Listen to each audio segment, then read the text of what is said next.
Yo, yo, yo, welcome back to another episode of On the Spot Sports. And before we get to our guest today, we have a big shout out for Living Sisu. Living Sisu is a platform and app that wants to give you all the tools to have success in your sport. Their main objective is to activate your lifestyle. It's for active people. Enjoy discounts at companies like BioSteel, 30% off, Body Logics, the Goalie Guild, all his books are discounted. Roan, Lululemon for men, 20% off. Online stretching programs with Eccentrics, 1 full month free. They got super silent massage guns, 20% off those. And it's a great quality. It's way less expensive than a Theragun, and it's great quality.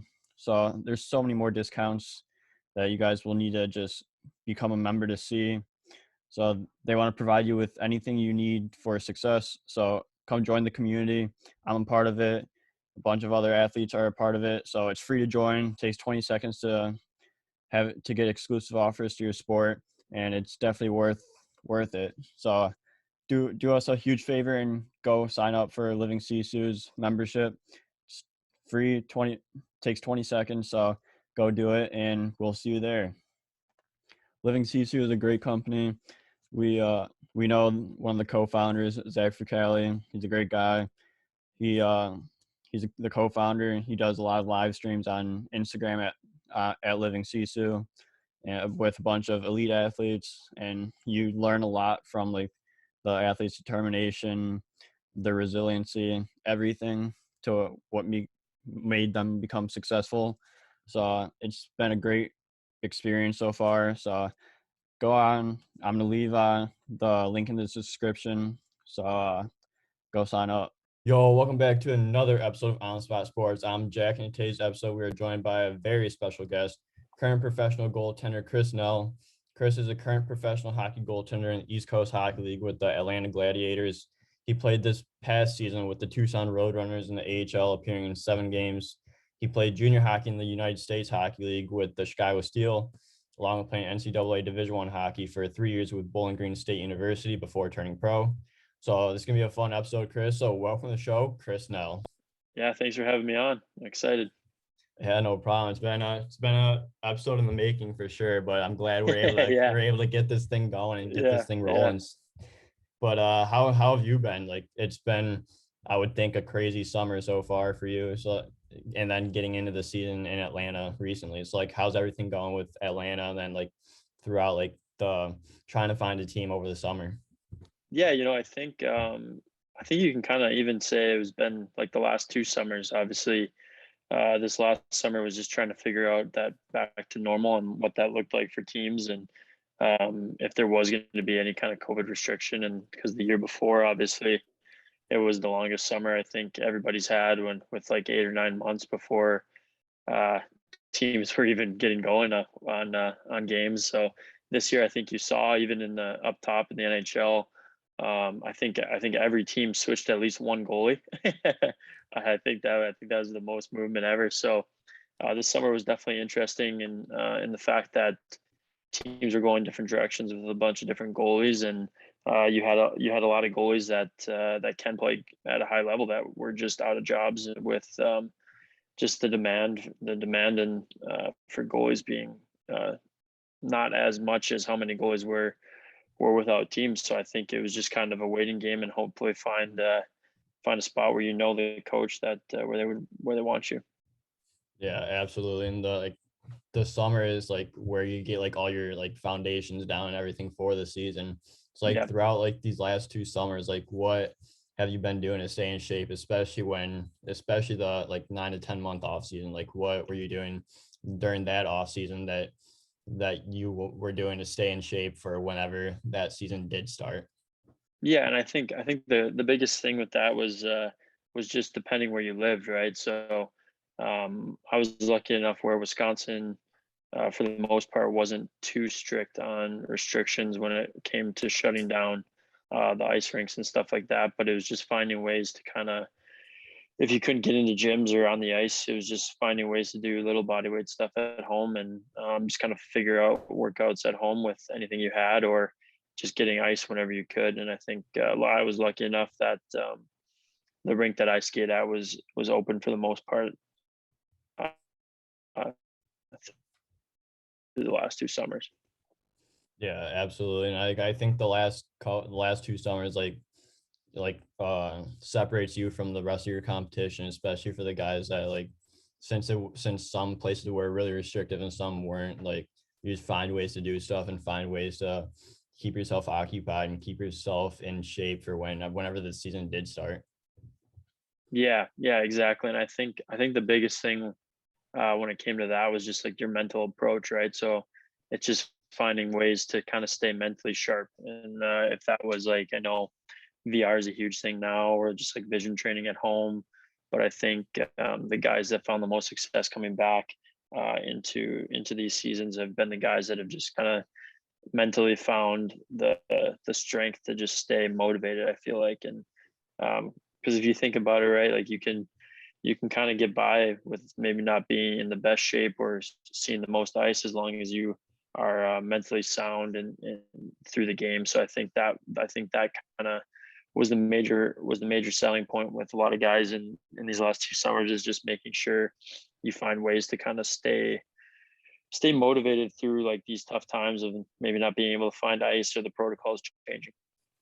Yeah, absolutely. It's like, what was your mental strength during that time? Like, how were you able to stay motivated during that time when, like, even though the state of Wisconsin was not that restrictive, but like, what would you do to help keep yourself motivated, especially when the season didn't start for 9-10 months? Yeah, I think personally it kind of was just kind of the opposite of what I thought would be the case. Was just I found that time off was just refreshing. I found that being able to kind of step away from the game for a month or two, before you kind of start training again, it actually has a lot of benefits. You get to, obviously not just physically with just being able to rest your body a little bit and then get back into like the training, but just mentally just kind of taking a break from putting so much strain and pressure on yourself, just to be able to kind of have some fun in the summer and get back into like the competitiveness a little closer to the season when it comes to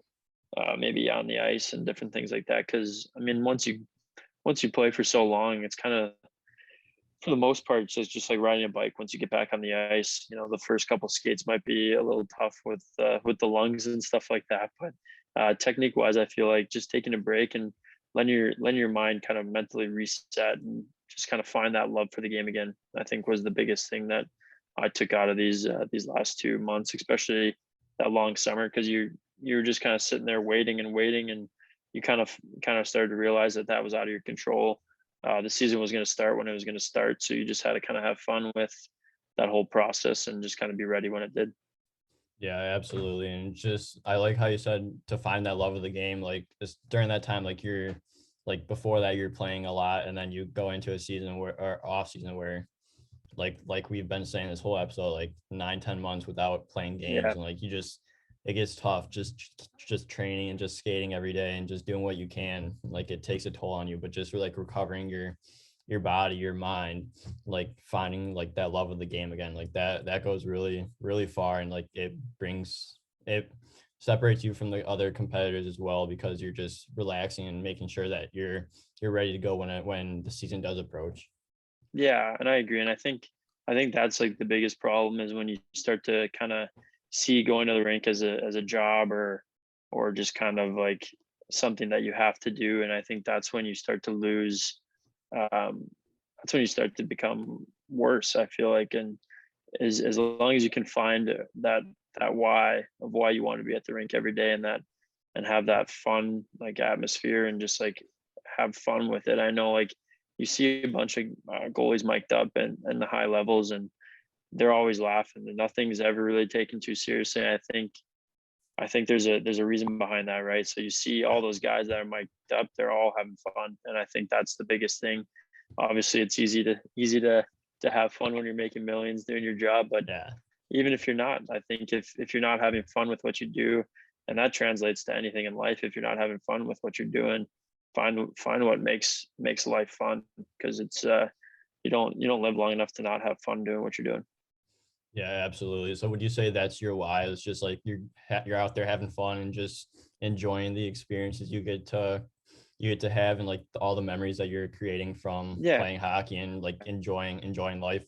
yeah, exactly. And I think just the experiences that I've had in the coast and the AHL and different things like that, seeing places I probably would have never seen in my life if I hadn't played hockey, meeting people, making relationships, friendships that I still carry on through the 5 years that I've been playing. That's the why. Is just being able to come to a rink every day with 25, 30 some guys all working towards the same goal, having fun doing it. And I think that's why I do it, is just that love of the competitiveness of just kind of building relationships through a year and just kind of winning as a team. Yeah, absolutely. And I want to get into this season and last season a little bit here. So you're signed this season with the Atlanta Gladiators in the ECHL. So how has this season been for you and the team so far? It's been good. It's been good. I think kind of coming back for the team that obviously the Gladiators were one of the East Coast Hockey League teams that didn't play last year. So I think there's a lot of good buzz around the team, around the organization of wanting to finally have a team back and being able to have a team back. And there's been a lot of good things. And I think the first game we played, we're 1-1 right now, and I think the first game we kind of had a little bit too much of excitement. And I think that kind of came back to bite us. But this last game, we're slowly, day by day, kind of reeling in the and fine tuning our game plan so that we are kind of getting better and better. But there's a lot of good energy around our room right now, and it's a lot of fun to see. Yeah, for sure. And from what Terrence texted me this morning, he said the boys are buzzing. So Yeah, must be true, and everything's gonna go up from here, and you guys are just gonna keep buzzing around the rink. exactly. And I think we have a group that's a lot of guys trying to prove themselves, and I think that's kind of when you get the best of the best, right? So every day you got guys that are coming to the rink that are having a lot of fun, that love the game, that are really trying to kind of motivate each other and motivate themselves to be better. And I think that's kind of when you get the best scenarios. Like look at the Golden Knights a couple of years ago, right? The team of misfits, the guys that kind of everyone was like, why did they pick these guys? But they came to the rink with something to prove, and it worked out. So I think we kind of have that same dynamic. We have a good group of older guys that have been around long enough to kind of be good role models, and a bunch of younger guys that want to prove that they belong in this league and even leagues above. Yeah, absolutely. So like you've played one game so far this season. So how do you feel during that one game, and you got the win in that game? So like how did that game feel? Yeah, obviously it's always nice to get to the first win off your back right away. But it's the first game back. I think anytime uh, after that off season, when you get to the live bullets where that win or loss is going on your record for the whole year, I think you're going to have a little bit of a couple mental mistakes and just things like that. But I felt good. It felt good to compete again. It's just nice to go out there and kind of let your mind just go free and just play hockey again. And I think it was a lot of fun. We had a little scare down the stretch, but I ended up winning. So Hey, you got the win. That's all that matters when it comes down to exactly, it. 2 points in the standings. exactly.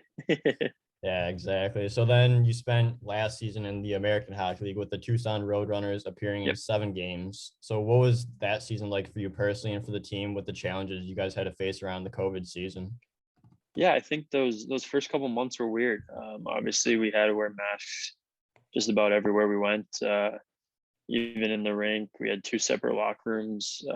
So you weren't even really seeing every guy that much every day until you got on the ice. And I think that kind of played a factor. I think that was the first time I've kind of felt like I didn't get to know somebody necessarily right away until maybe a month or 2 in, just because of how limited they were trying to keep the interactions between players, so that obviously with COVID spreading how fast it was, I think it felt weird not being in a locker room with everybody in one room, and just kind of like the masks. So like you're trying to learn people's names and everyone's wearing a mask, and so it was definitely different, and it was definitely a learning process. But obviously, everyone in that league can play at a high level, so it was fun going to the rink every day competing at that level. Yeah, absolutely. So like throughout like all these changes with like masks wearing everywhere, like what do you have to learn throughout all those changes and everything, especially when a game could get canceled or pushed back within a day or hour's notice? Yeah, I mean, we had a full weekend last year canceled because we had 5 false positives. So Oh, I think the biggest thing everyone learned kind of last year was like how big team camaraderie is and how big like just communication and being around guys and being able to just kind of do stuff as a team was. I think it's obviously a completely different scenario when you're not necessarily able to kind of go over and hang out with the guys and or get together fully as a team. And I think that was one thing that I kind of noticed throughout that process was just how much those interactions actually matter when it comes to bonding as a team and kind of pushing forward that way. yeah, for sure. It's like, what did you guys hang out outside of the rink at all, or was it just like pretty restrictive where you, maybe like 1 or 2 or 3 guys could hang out and not the entire team, like you said? Yeah, so I mean, it was pretty strict. A lot of the times it was just kind of either bus trips or anything we had to do. They recommended if we were getting together, it would have to be kind of outside or in spaces where you're not in a scenario where you're more likely to kind of have everyone get it at the same time. Because I mean, technically the protocol was we couldn't even. It was takeout only, and then grocery store, rink, and your apartment. So everything we did was kind of outside, and maybe go golf because of how warm it was. So Yeah, always could get go get the golf swings in at the course and just play around the golf. yeah, exactly. Yeah, for sure. So like throughout the season, you face a lot of ups and downs throughout the season. So like, what do you do to battle around those downs and dig deep and overcome those obstacles when it does get tough? Yeah, I think it's kind of going back to what we were talking about before, just finding the love of the game. Obviously every season you're going to go through the ups and downs, and it's just maintaining the highs and lows because you can't get too high when you're up there because then you're just going to get back down to the low Yeah. end. So it's just maintaining that kind of level headedness. Like obviously you have to play with a swagger, um, but just making sure that you don't kind of Don't let that over swagger get. exceed that Yeah, line. exactly. And I think the biggest thing that I've kind of learned is throughout my couple of years pro here now is just kind of staying off social media. I mean, because that is the definition of the highs and lows. When you're playing well, everyone on there's praising you, and when you're playing bad, everyone's Everyone coming for notices. your head. So it's just I think the biggest thing when it comes to kind of those low points is just get back to simplicity. And I think especially as goalies, I think sometimes with all this stuff coming out about all this new technique and all this new kind of training and you got to do this, that, I think at the end of the day, you just got to kind of find simplicity in your game. And if you're able to do that, you're going to be a lot better than, if you're just kind of flying around all over the place. I think, especially for myself, I like to think that I'm more of a positional style goaltender that doesn't ever have to make crazy saves just because of the positions I put myself in. And I think when you're playing simple, the game kind of comes to you. So, and that's kind of how I define like simplicity is letting the game come to you. Because when you start chasing the game at these high levels, that's when these younger goalies or goalies kind of coming up can get into trouble. Just kind of let the game come to you, and it makes it a million times easier. Yeah, for sure. I love that. Simplicity is key. Like just keep the game simple and let the game come to you and don't fight the pucks, don't fight everything. Just keep it Yeah, simple and relax. exactly. Yeah. So you get back to the AHL level with Tucson. So like what was it like getting back to that AHL level and playing in Tucson in a beautiful place where like there's unreal views? Yeah, I mean you can't hit hockey playing in a climate like that. I think Yeah. after the rink, you come out of the rink, it's 85 and sunny every day, and the middle of December, you can't you can't be mad at all. But no, it's fun, and I think you show yourself that it is obviously a little bit higher level, and guys are able to make plays at a faster pace, and that's just how it goes at every level you jump up with. And it's just kind of being ready, ready and and obviously, honestly, more simple. Yeah, absolutely. Yeah, absolutely. And just like throughout like that season, like you played in the AHL level again. You played in Tucson. Like what were some of your favorite memories from the odd season that you guys went through in Tucson? I think just kind of finding that common like struggle that everyone was going through, but like that struggle, like, oh, we waited so long and we have all these restrictions, but at the end of the day, game day was game day, and everyone, and everyone was coming to win. I think my favorite memory is being able to play hockey again at a high level, and not taking anything for granted, especially with how long that break was. I think being able to kind of realize that you might never get a chance again, because obviously you never know what the next day is going to bring. So just my favorite memories were just playing. We're just being able to kind of step on the ice and compete in a game scenario and kind of give it my all for the team. Yeah, absolutely. And just being able to play during such a weird time, weird season, like you gotta value Exactly. every chance you get to play games, go to practice, hang with the boys at the rink when you can. Like you just gotta value those memories, and especially because how the season was and how odd it was. Yeah, exactly. And I think that kind of dawned on me too. It's just like, you never know when you'll get another chance to play either in the AHL or even coast, or whatever level you're playing at. So just to value those moments and take advantage of them and have fun with it.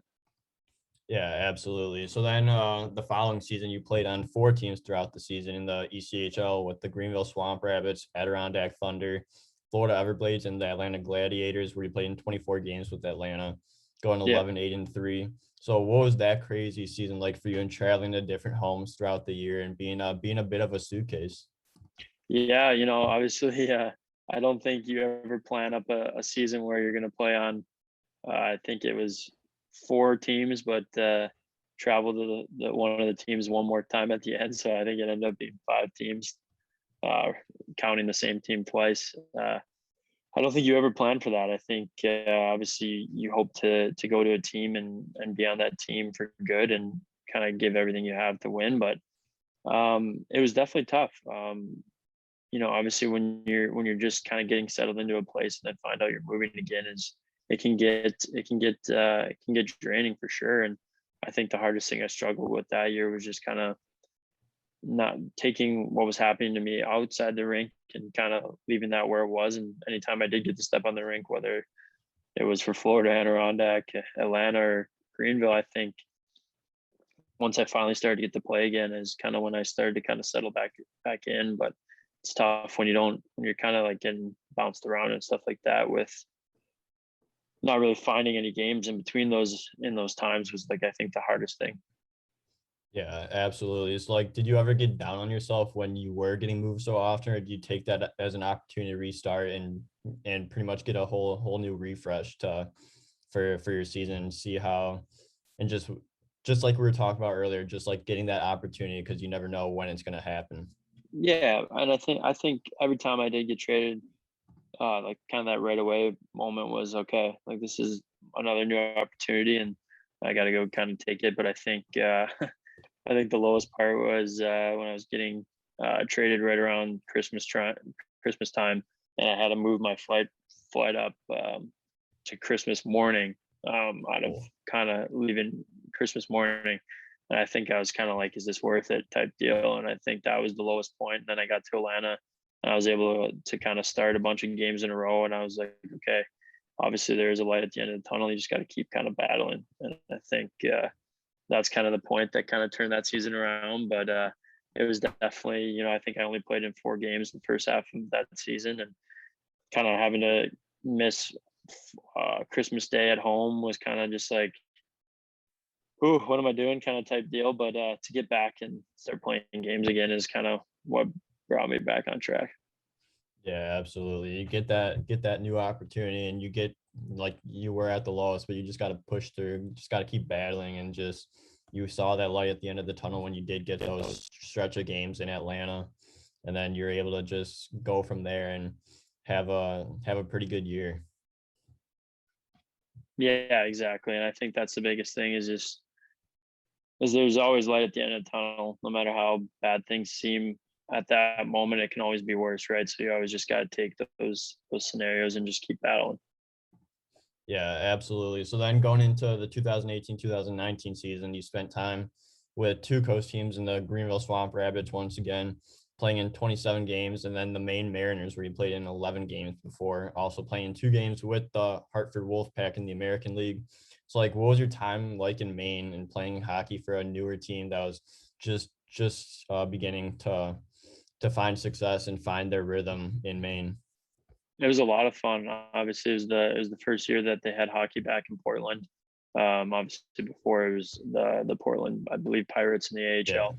So it was really cool. There was a lot of buzz around the city about the team, and the ownership groups and stuff were very excited to have hockey back. And it was cool because obviously we got to be a part of history with the Mariners and in their first season, and just kind of be able to kind of take all that in and just kind of play for that city that had been missing hockey for a while.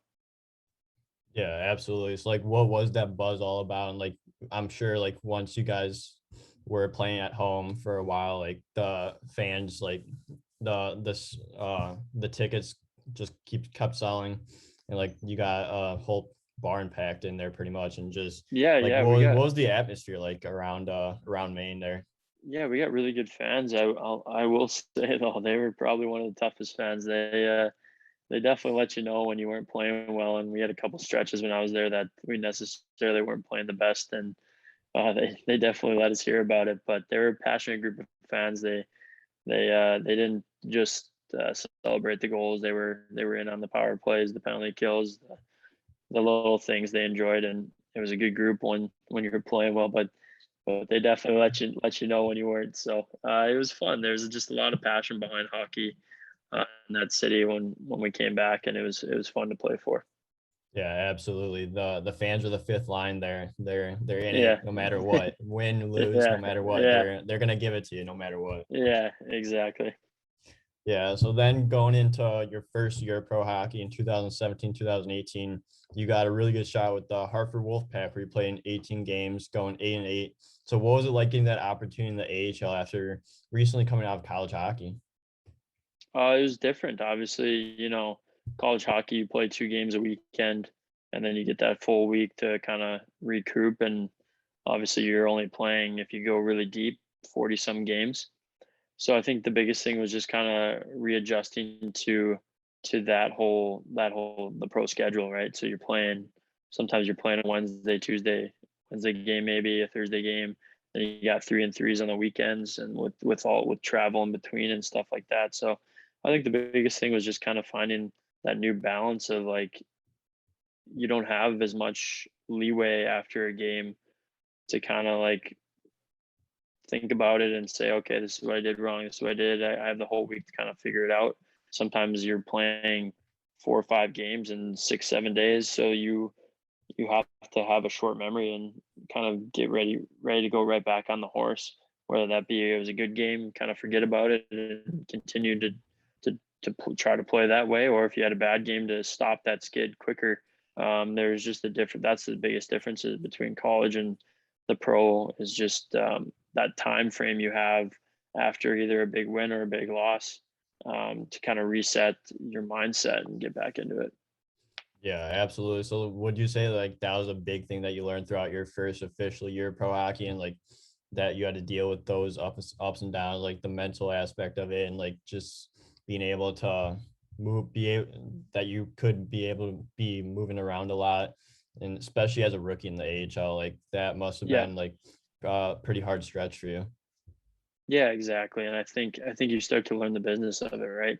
Where at college you're set in stone for Yeah. 4 years. I mean, even if they end up not wanting you to play and stuff like that, you still get your scholarship, unless you obviously do something outside the rink to provoke you losing it. You have a scholarship for 4 years where obviously you sign a contract for however many years, but at that point they can send you to the coast right away or send you to multiple coast teams. It doesn't really matter. So that business side of things is a lot different, I think, where people really recognize, like, yeah, even if you do sign a contract, that doesn't necessarily mean anything.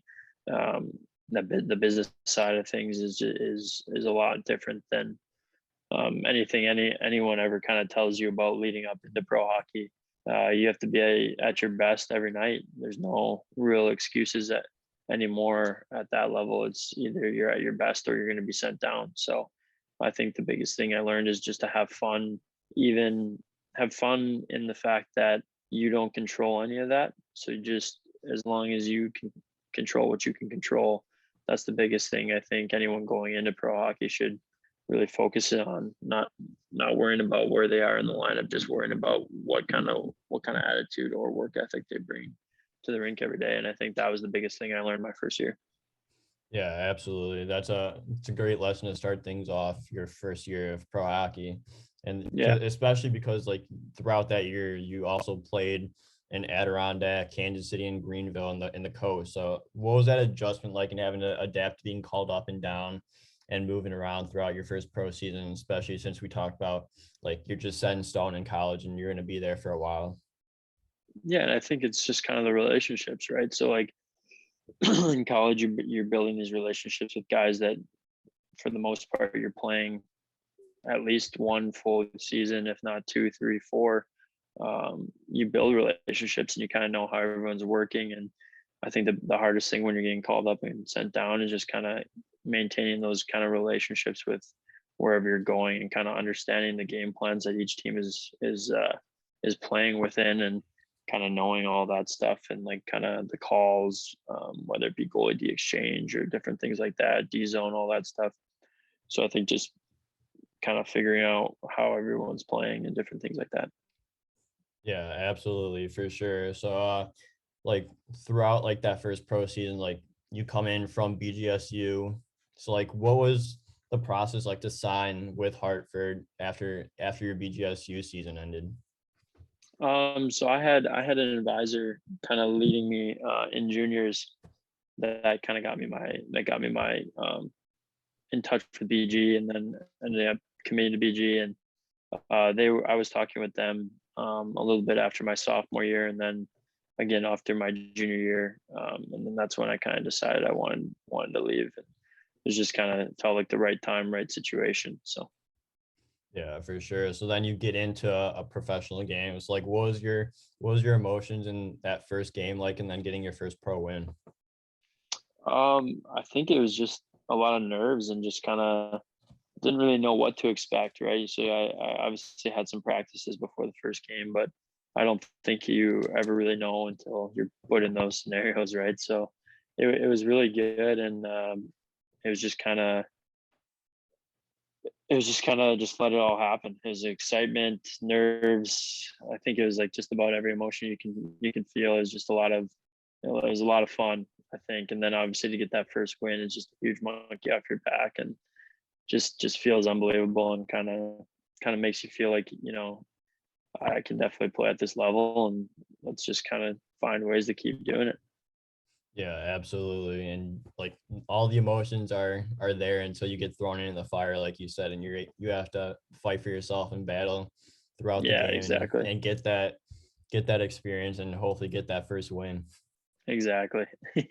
Yeah, for sure. So then I want to get into your youth, junior, college days here a little bit for this part of the show. So you grew up in Green Bay, Wisconsin. So like, what Yep. was youth hockey like for you growing up in Green Bay, and making your path all the way up to college hockey?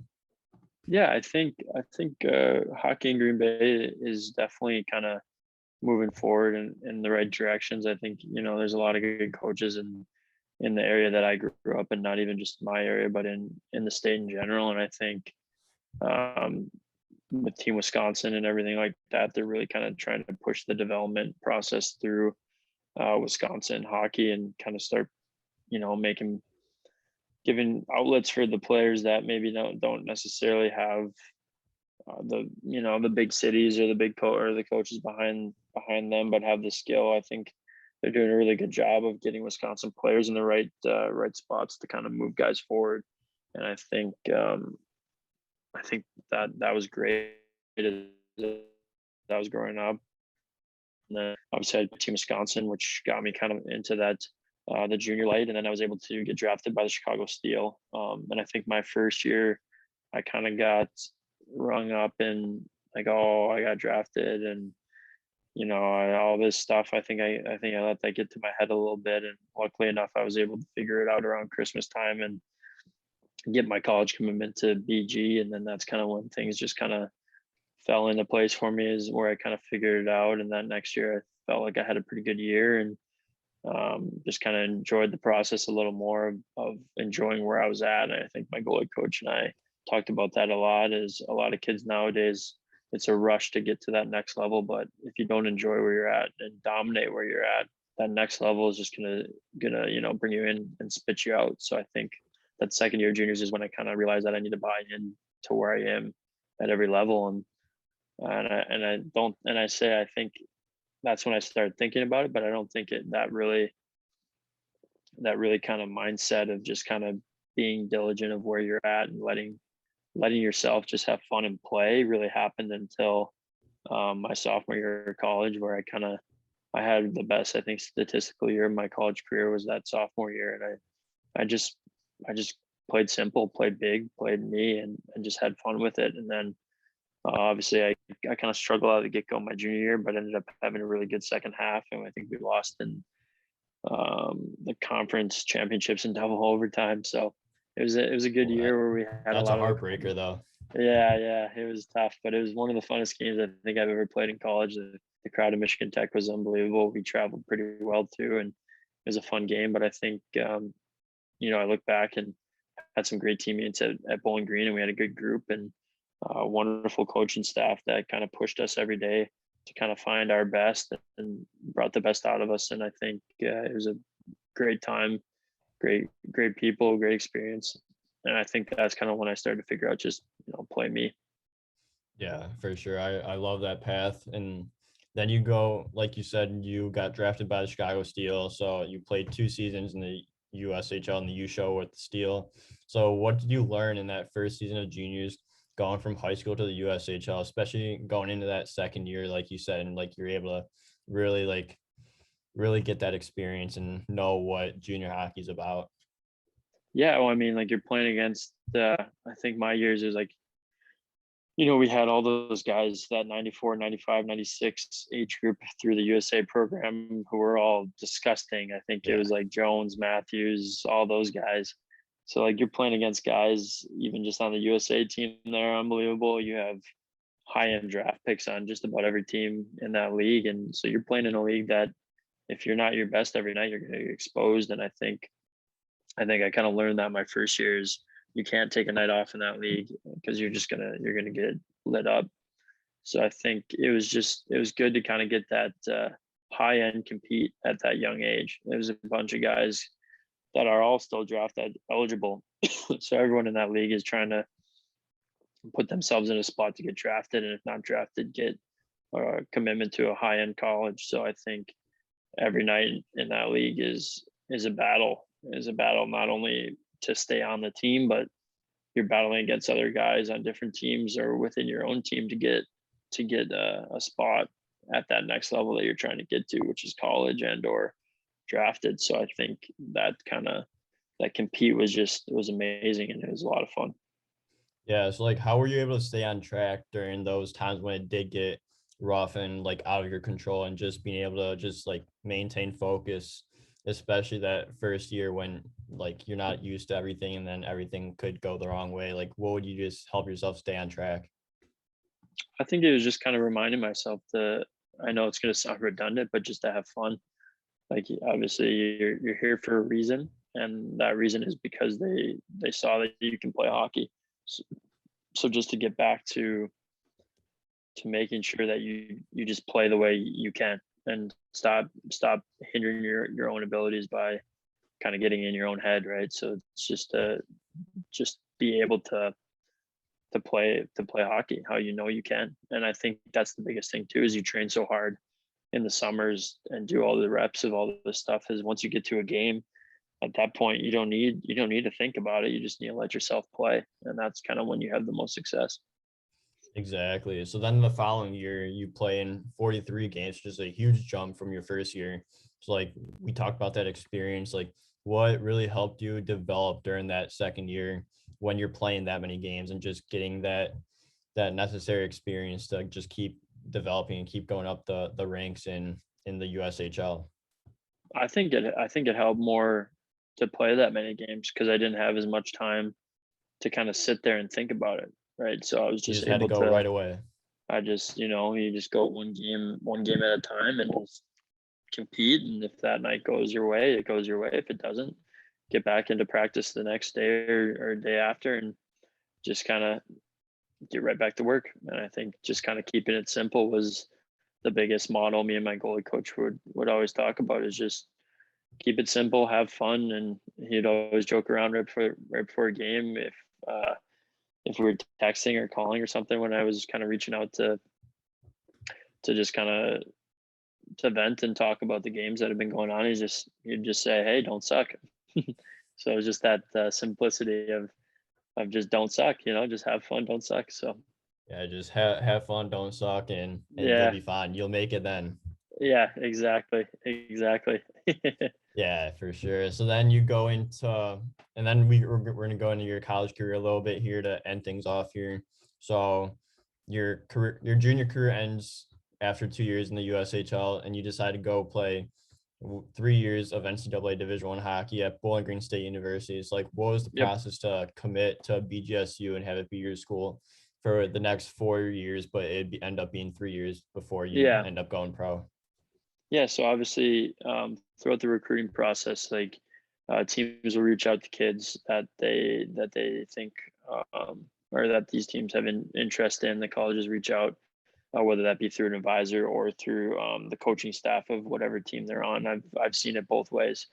The first thing is usually they meet you after a game and kind of talk to you and tell you what they're all about, and just little things like that. And then usually you'll follow it up with like a phone call with the head coach, who kind of lays it out a little more detailed, and you kind of work through a process to get, if it's kind of interested on both ends of, maybe we would want to do something like this. You get an official visit kind of set up, or an unofficial, depending, um, just on a bunch of different factors.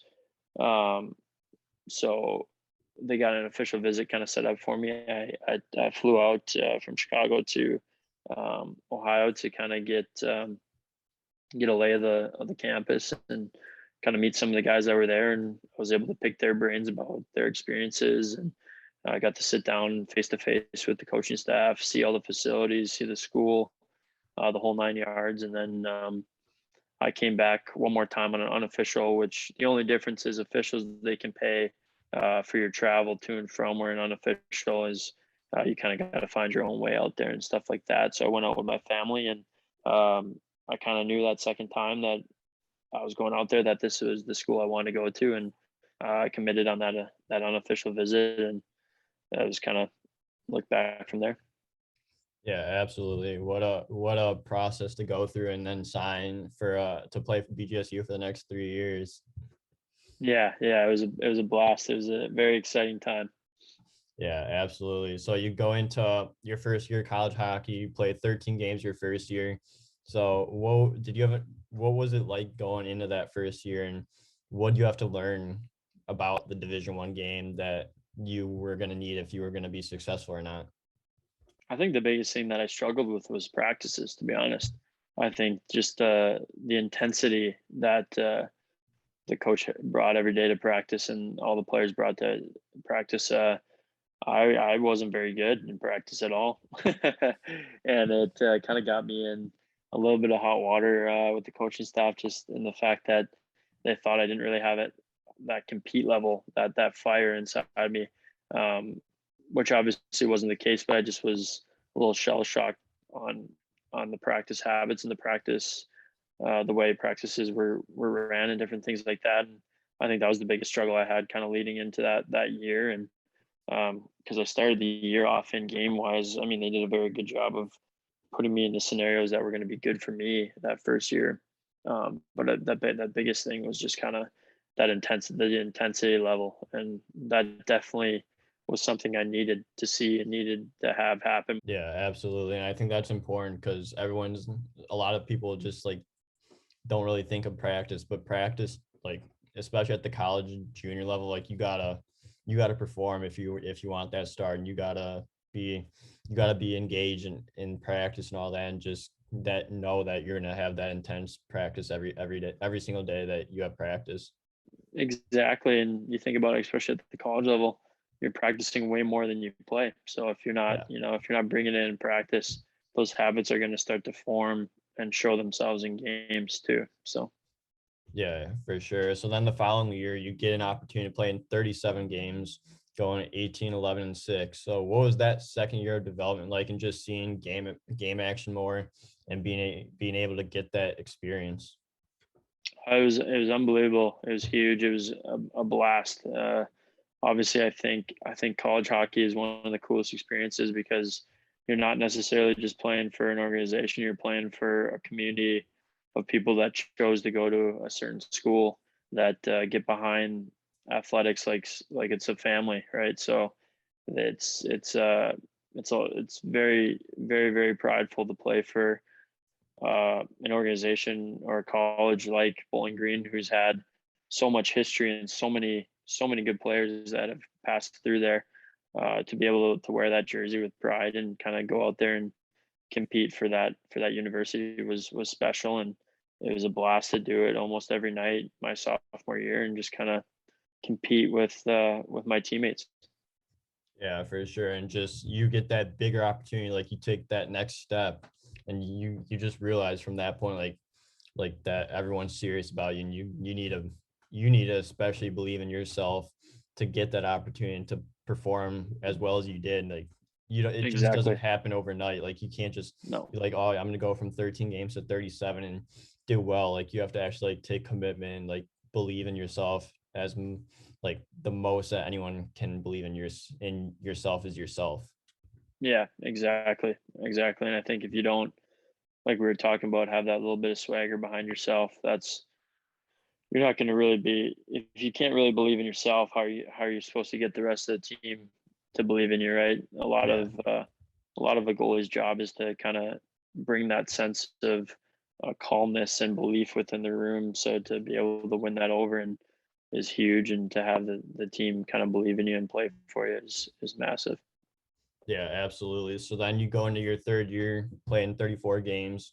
So like, what was that last year like, and giving yourself a shot to make a name for yourself and go pro at the end of the year? Or were you not really thinking of going pro at the end of the year? I think the way I thought about it was just kind of don't worry about it while I'm playing. And I think that was kind of my thought process the whole time through college. Is after that sophomore year, I kind of started to my agent and advisor were telling me that, hey, like you have kind of like um, legitimate buzz around your name in the pro world. I was like, well, you know what? At the end of the day, like I'm not going to be leaving a season early, so I don't want to hear about that until um, my season's over. So I just want to.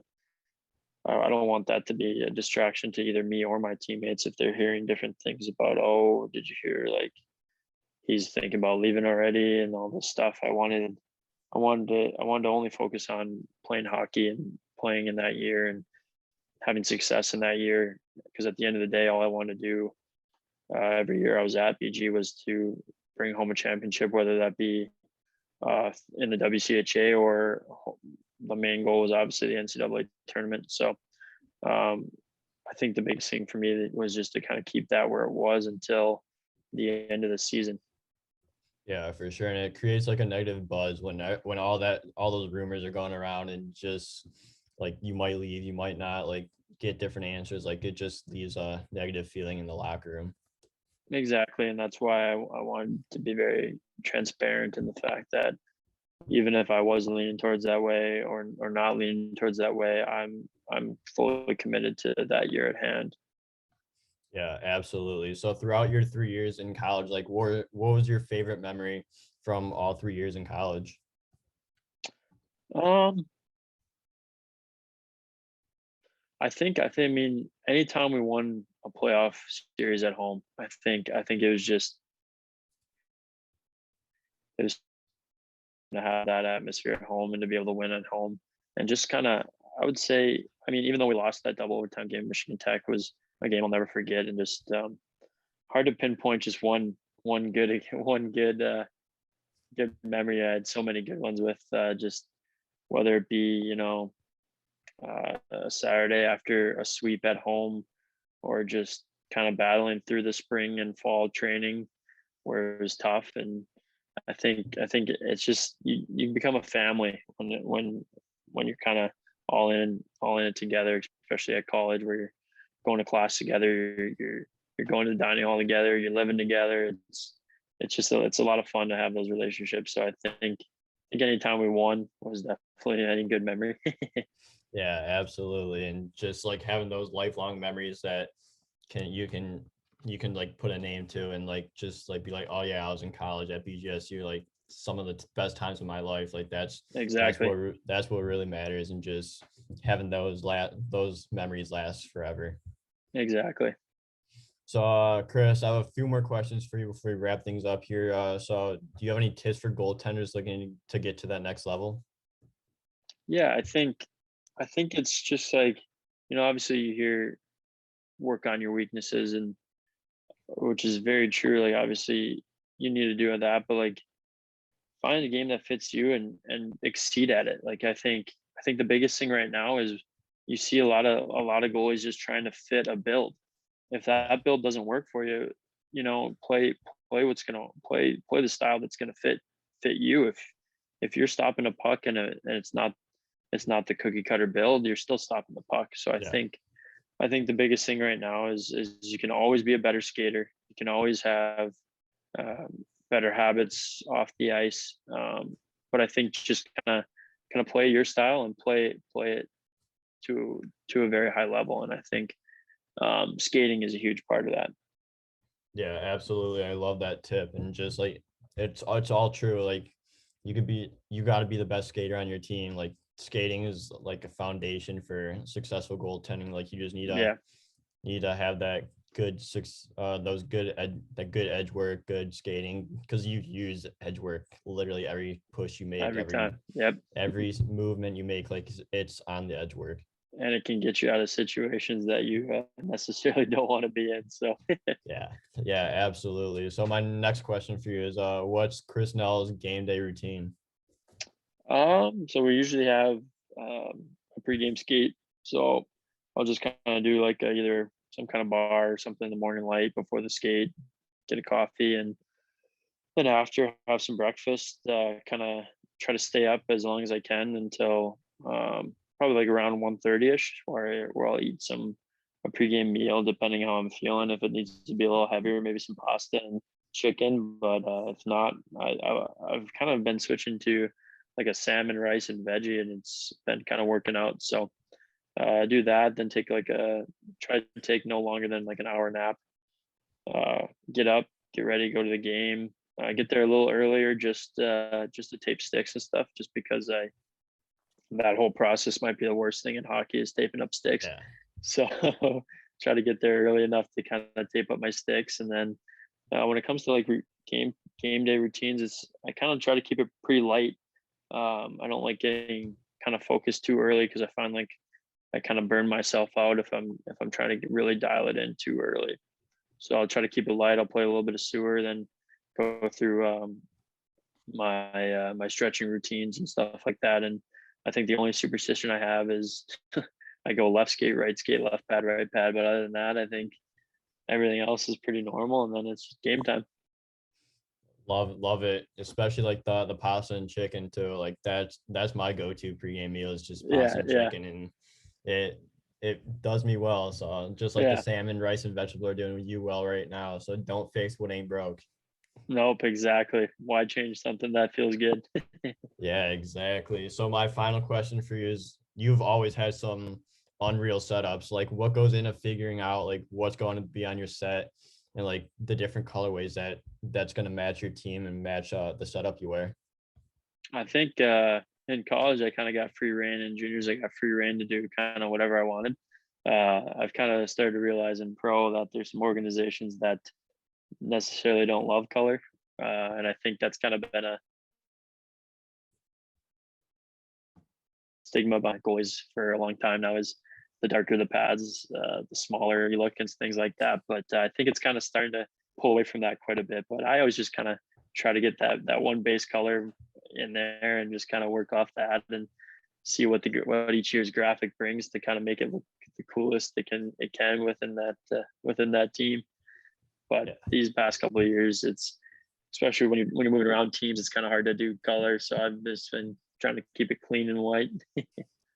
Yeah, I love that blue and yellow set though that you wore in Hartford. I think you wore it in Atlanta the last time you played there. So I really love that set. Yeah, it was clean, sharp. I like that one a lot too. Yeah, absolutely. Love that. So Chris, thank you so much for coming on the show. I really appreciate your time and want to wish you the best of luck going forward with this season. And I look forward to following your career the rest of the way. Of course. Thank you very much for having me. It was a blast. Yeah, no problem.